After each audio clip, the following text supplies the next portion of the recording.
CBS News also learned the president is threatening to withdraw the U.S. from NATO. We'll bring you the remarks live right here on the #1 free streaming news service in America.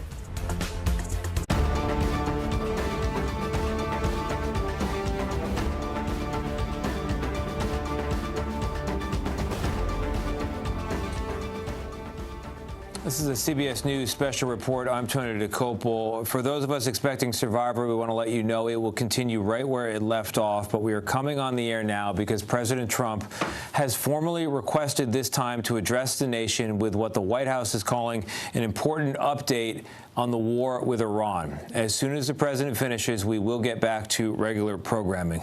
Some background on this moment as we await the president. He is speaking as the national average for gas tops $4 a gallon, prices we haven't seen in 4 years. And we all know the reason at this hour. It's because Iran has effectively blocked the Strait of Hormuz, one of the world's busiest oil shipping channels, where about 20% of the world's oil and gas pass through. That's the strait on your screen. Meanwhile, the president's approval rating on the economy has dropped to 36%. The war may be having an effect. You'll recall it started February 28th with U.S. and Israeli airstrikes targeting Iran's air defenses and killing that country's leader. Since then, more than 12,000 targets have been hit. And since the war began, there have been U.S. casualties. 13 U.S. service members have been killed, another 348 injured, although most, we are told, have been able to return to service. A recent CBS News poll finds 60% of Americans in evaluating this war disapprove of the U.S. taking military action against Iran, as we see the first appearance of the president tonight. Just today, he said he is, quote, absolutely considering withdrawing from NATO for not supporting the war. Good evening. Let's listen in. Let me begin by congratulating the team at NASA and our brave astronauts on the successful launch of Artemis II. It was quite something. It will be traveling further than any manned rocket has ever flown and will very substantially pass the moon, go around it, and come back home from a distance that has never been done before. It's amazing. They are on the way, and God bless them. These are brave people. We want to God bless those 4 unbelievable astronauts. As we speak this evening, it's been just 1 month since the United States military began Operation Epic Fury, targeting the world's #1 state sponsor of terror, Iran. In these past 4 weeks, our armed forces have delivered swift, decisive, overwhelming victories on the battlefield. Victories like few people have ever seen before. Tonight, Iran's Navy is gone. Their Air Force is in ruins. Their leaders, most of them terrorist regime they led, are now dead. Their command and control of the Islamic Revolutionary Guard Corps is being decimated as we speak.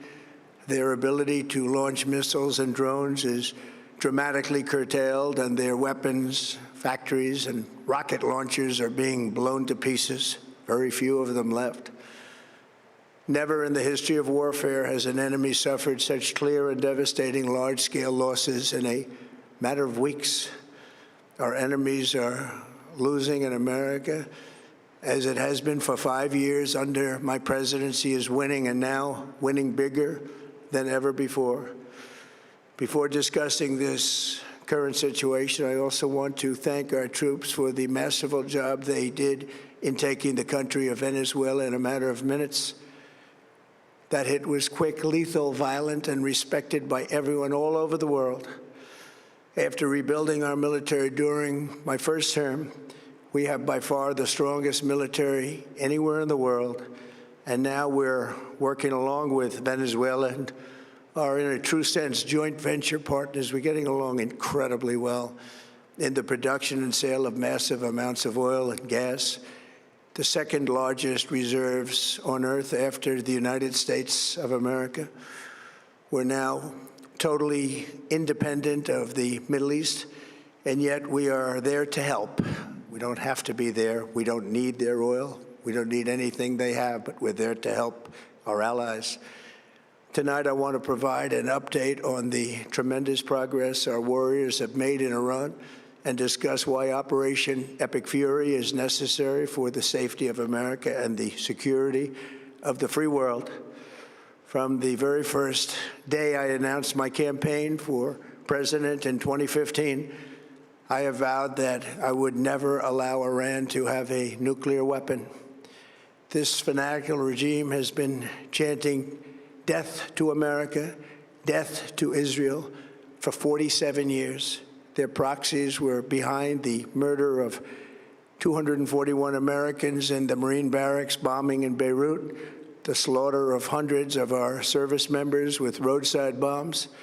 They were involved in the attack on the USS Cole, and they carried out the countless other heinous acts, including the just horrible, bloody atrocities of October 7th in Israel, something that most people have never seen anything like it. This murderous regime also recently killed 45,000 of their own people who were protesting in Iran. 45,000 dead. For these terrorists to have nuclear weapons would be an intolerable threat. The most violent and thuggish regime on earth would be free to carry out their campaigns of terror, coercion, conquest, and mass murder from behind a nuclear shield. I will never let that happen, and neither should any of our past presidents. This situation has been going on for 47 years and should have been handled long before I arrived in office. I did many things during my 2 terms in office to stop the quest for nuclear weapons by Iran first, and perhaps most importantly, I killed General Qasem Soleimani in my first term. He was an evil genius, brilliant person, a horrible human being, however, the father of the roadside bomb, and he lived just horrible what he did. Iran would have been perhaps in far better, stronger position. Had he lived, we would have had probably a different conversation tonight. But you know what? We'd still be winning and winning big. And then, very importantly, I terminated Barack Hussein Obama's Iran nuclear deal, a disaster. Obama gave them $1.7 billion in cash, green cash, took it out of banks from Virginia, D.C., and Maryland, all the cash they had. He flew it by airplanes in an attempt to buy their respect and loyalty, but it didn't work. They laughed at our president and went on with their mission to have a nuclear bomb. His Iran deal would have led to a colossal arsenal of massive nuclear weapons for Iran, and they would have had them years ago, and they would have used them. It would have been a different world. There would have been no Middle East and no Israel right now, in my opinion, the opinion of a lot of great experts, had I not terminated that terrible deal. And I was so honored to do it. I was so proud to do it. It was so bad right from the beginning. Essentially, I did what no other president was willing to do. They made mistakes, and I am correcting them. My first preference was always the path of diplomacy, yet the regime continued their relentless quest for nuclear weapons and rejected every attempt at an agreement. For this reason, in June, I ordered a strike on Iran's key nuclear facilities, an Operation Midnight Hammer. Nobody's ever seen anything like it. Those beautiful B-2 bombers performed magnificently. We totally obliterated those nuclear sites. The regime then sought to rebuild their nuclear program at a totally different location, making clear they had no intention of abandoning their pursuit of nuclear weapons. They were also rapidly building a vast stockpile of conventional ballistic missiles and would soon have had missiles that could reach the American homeland, Europe, and virtually any other place on Earth. Iran's strategy was so obvious. They wanted to produce as many missiles as possible, and they did, with the longest range possible. And they had some weapons that nobody believed they had. We just learned that out. We took them out. We took them all out so that no one would really dare stop them. And their race for a nuclear bomb, a nuclear weapon like nobody's ever seen before. They were right at the doorstep. For years, everyone has said that Iran cannot have nuclear weapons, but in the end, those are just words if you're not willing to take action when the time comes. As I stated in my announcement of Operation Epic Fury, our objectives are very simple and clear. We are systematically dismantling the regime's ability to threaten America or project power outside of their borders. That means eliminating Iran's Navy, which is now absolutely destroyed, hurting their Air Force and their missile program at levels never seen before, and annihilating their defense industrial base. We've done all of it. Their Navy is gone. Their Air Force is gone. Their missiles are just about used up or beaten. Taken together, these actions will cripple Iran military, crush their ability to support terrorist proxies, and deny them the ability to build a nuclear bomb. Our armed forces have been extraordinary. There's never been anything like it militarily. Everyone is talking about it, and tonight I'm pleased to say that these core strategic objectives are nearing completion. As we celebrate this progress, we think especially of the 13 American warriors who have laid down their lives in this fight to prevent our children from ever having to face a nuclear Iran.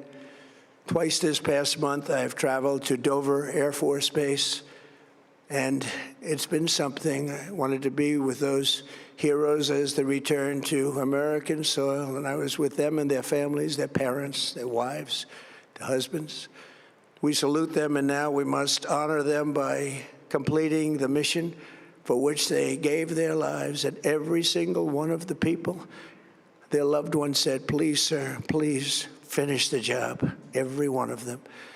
And we are going to finish the job, and we're going to finish it very fast. We're getting very close. I want to thank our allies in the Middle East, Israel, Saudi Arabia, Qatar, the UAE, Kuwait, and Bahrain. They've been great, and we will not let them get hurt or fail in any way, shape, or form. Many Americans have been concerned to see the recent rise in gasoline prices here at home. This short-term increase has been entirely the result of the Iranian regime launching deranged terror attacks against commercial oil tankers in neighboring countries that have nothing to do with the conflict. This is yet more proof that Iran can never be trusted with nuclear weapons. They will use them, and they will use them quickly. It would lead to decades of extortion, economic pain, and instability worse than we can ever imagine. The United States has never been better prepared economically to confront this threat. You all know that. We built the strongest economy in history. We're going through it right now, the strongest in history. In 1 year, we've taken a dead and crippled country. I hate to say that, but we were a dead and crippled country after the last administration and made it the hottest country anywhere in the world by far, with no inflation, record-setting investments coming into the United States, over $18 trillion, and the highest stock market ever, with 53 all-time record highs in just 1 year. It all positioned us to get rid of a cancer that has long simmered. It's known as the nuclear Iran, and they didn't know what was coming. They've never imagined it. Remember, because of our Drill Baby Drill program, America has plenty of gas. We have so much gas. Under my leadership, we are #1 producer of oil and gas on the planet, without even discussing the millions of barrels that we're getting from Venezuela. Because of the Trump administration's policies, we produce more oil and gas than Saudi Arabia and Russia combined. Think of that, Saudi Arabia and Russia combined. And that number will soon be substantially higher than that. There's no country like us anywhere in the world, and we're in great shape for the future. The United States imports almost no oil through the Hormuz Strait, and won't be taking any in the future. We don't need it. We haven't needed it, and we don't need it. We've beaten and completely decimated Iran. They are decimated, both militarily and economically and in every other way. And The countries of the world that do receive oil through the Hormuz Strait must take care of that passage. They must cherish it. They must grab it and cherish it. They can do it easily. We will be helpful, but they should take the lead in protecting the oil that they so desperately depend on.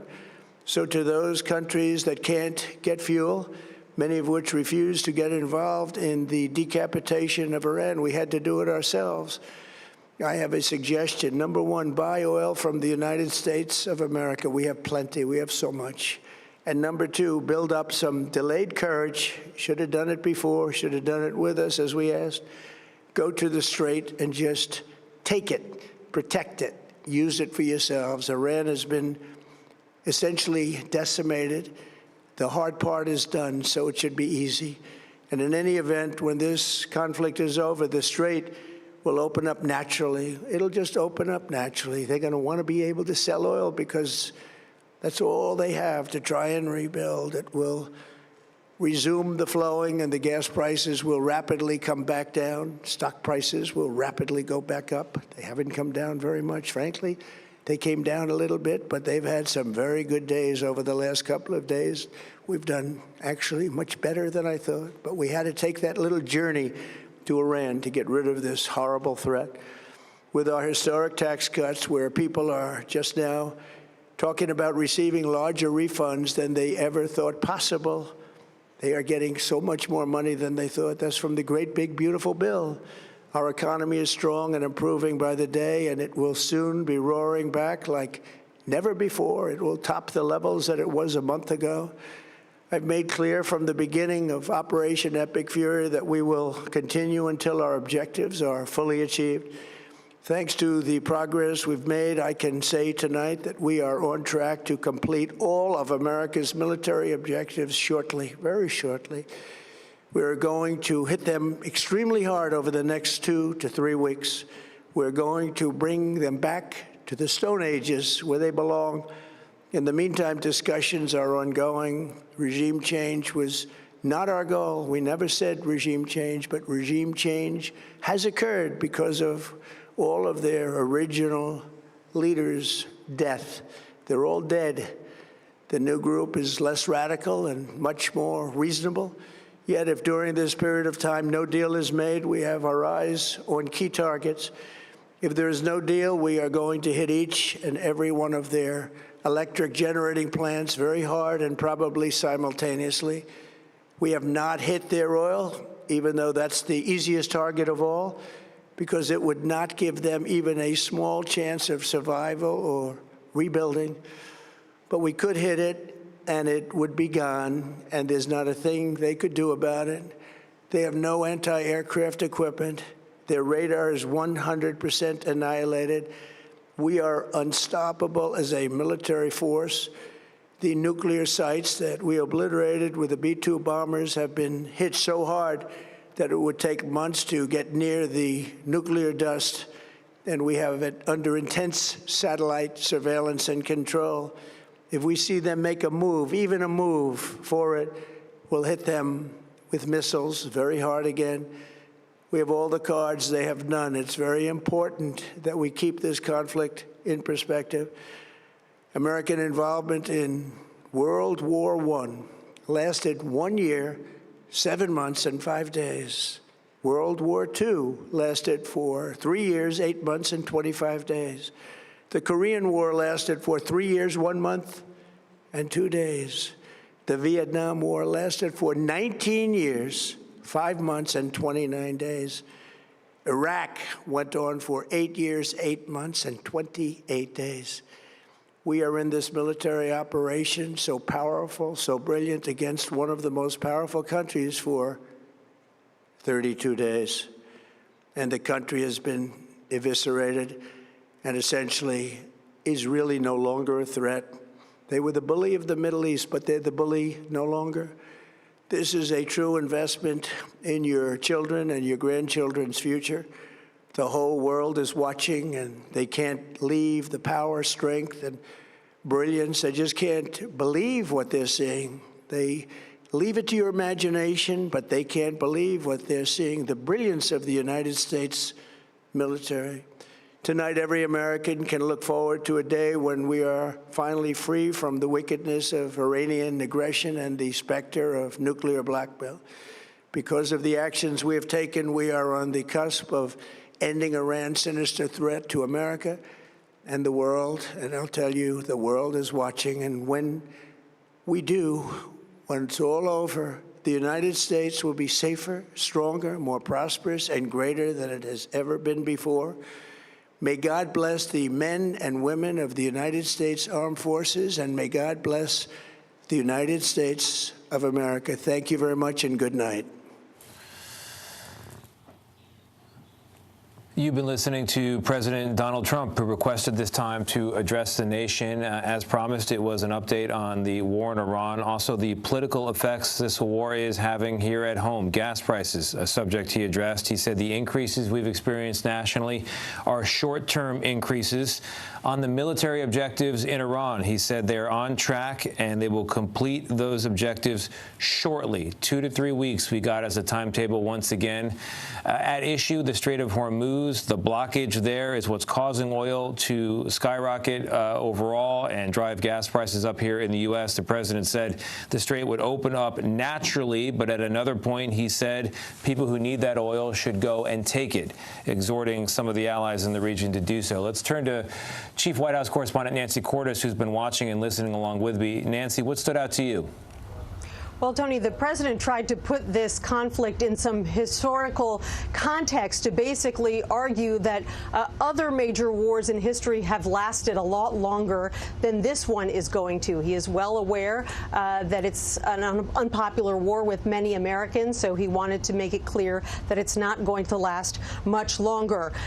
He said that he had to wage war because Iran was closer to getting a nuclear weapon than most energy experts believe.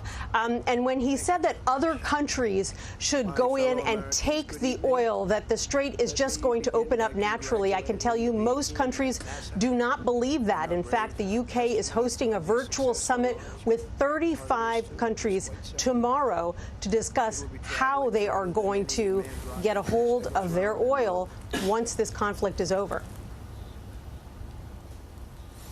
All right, Nancy Cordes for us tonight. We're going to leave it there. Our coverage will continue on CBS News 24/7 on your local news and tomorrow on CBS Mornings. Many of you will now return, as promised, to Survivor. This has been a CBS News Special Report. I'm Tony DeCopel. Good night.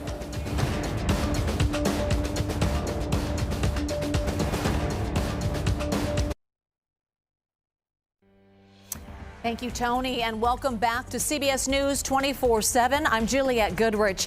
President Trump giving an update on the war with Iran. I want to bring in CBS News senior White House and political correspondent Ed O'Keefe to talk more about that. Ed, if you're there, I just want to get your initial thoughts on the substance of the speech.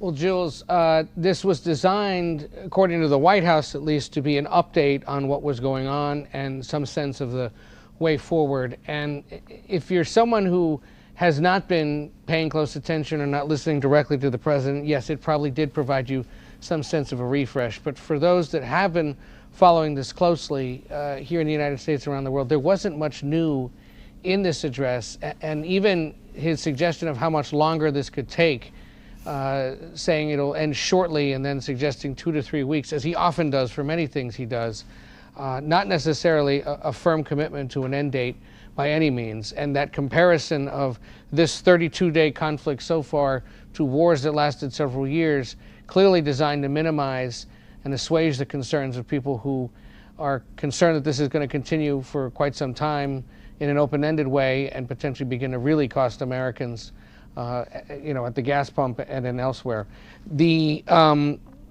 As he said, again, reiterated that he has always, since he began his political career about 11 years ago now, called for the end of Iran's nuclear ambitions, and reiterated tonight that that is a big focus of this ongoing conflict. Of course, that was the point of the military strikes on Iran last summer, when he insisted that their nuclear capabilities had been completely destroyed.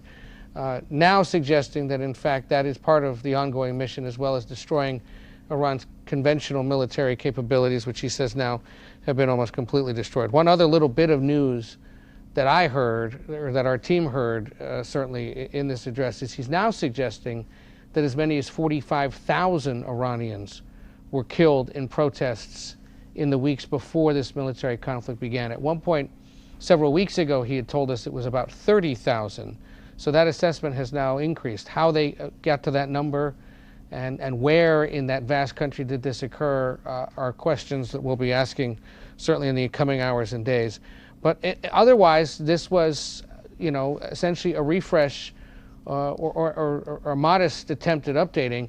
And there was very little conversation as well, Jules, I would argue, about the fact that gas prices have hit record highs now for the first time in 4 years, above $4 a gallon. Often in these instances, when the polling starts to show that things are going poorly for a president, they want to take advantage of this opportunity, addressing the country, getting the airtime to do so from the broadcast networks, to sort of say, I feel your pain, I understand your concern. But he suggested, again, short-term pain for a long-term investment, and that is future security of your children and grandchildren. Polling that we've been discussing all night and that we've seen in recent days continues to suggest most Americans are not willing to shoulder this short-term pain, in part because they believe the president hasn't properly explained himself. Yeah, it'll be interesting to see where the polling stands now after this. Ed O'Keefe, Ed, thank you so much. Let's now bring in J.D. Simpkins, editor-in-chief of the Military Times and also a Marine and veteran of the Iraq War. We spoke to you before the president addressed the nation, so now let's talk to you after the fact. What are your big takeaways from the speech?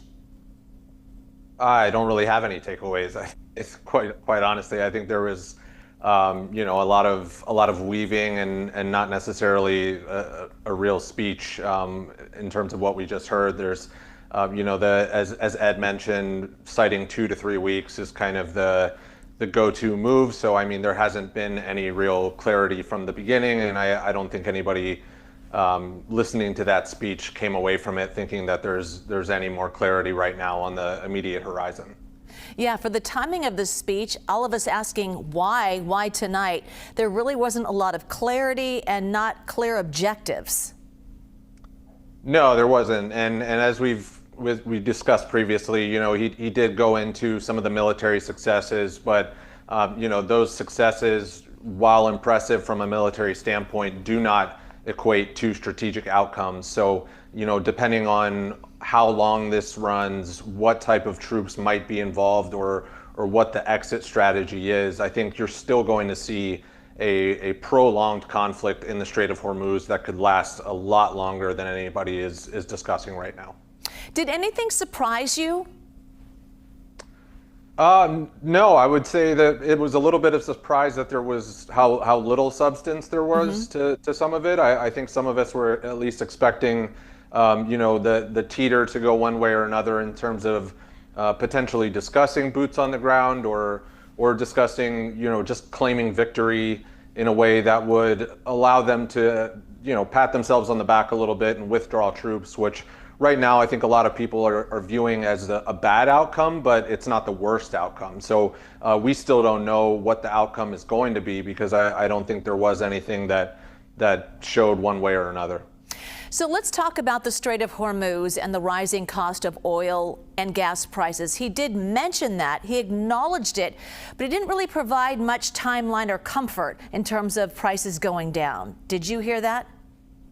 No, I didn't. And I think if the U.S. and if President Trump wanted to walk away from the Strait entirely, as we've discussed, this doesn't necessarily mean any conclusion to the conflict. I would expect to see a protracted one, whether it is Iran using one-off attacks on cargo shipping or higher intensity prolonged attacks. This is something that specifically benefits Iran, and they have pretty significant leverage in terms of being able to buy time to resupply and incorporate other actors in the region.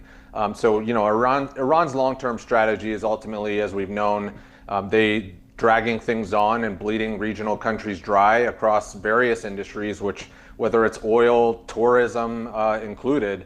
So I think it's a paramount area that we're not seeing necessarily any defined outcomes still, and I don't know when we will or what type of outcome that'll be once we do hear about it. Yeah, so as we leave and we continue with the CBS Evening News, J.D. Simpkins, it seemed like it was just an update. It was vague and it was surprising for the president. So, J.D., thank you so much. Appreciate that and your time before and after his speech. All right, we're going to get to CBS News, Evening News with Tony DeCopel. I'm Juliette Goodrich, and you're watching the #1 free streaming news service in America, CBS News 24/7 Primetime. Good to be with you. I'm Tony DeCopel. The breaking news right now. For years, everyone has said that Iran cannot have nuclear weapons, but in the end, those are just words if you're not willing to take action when the time comes. President Trump and the war with Iran, his primetime address to the nation. Just moments ago, what he said about an end date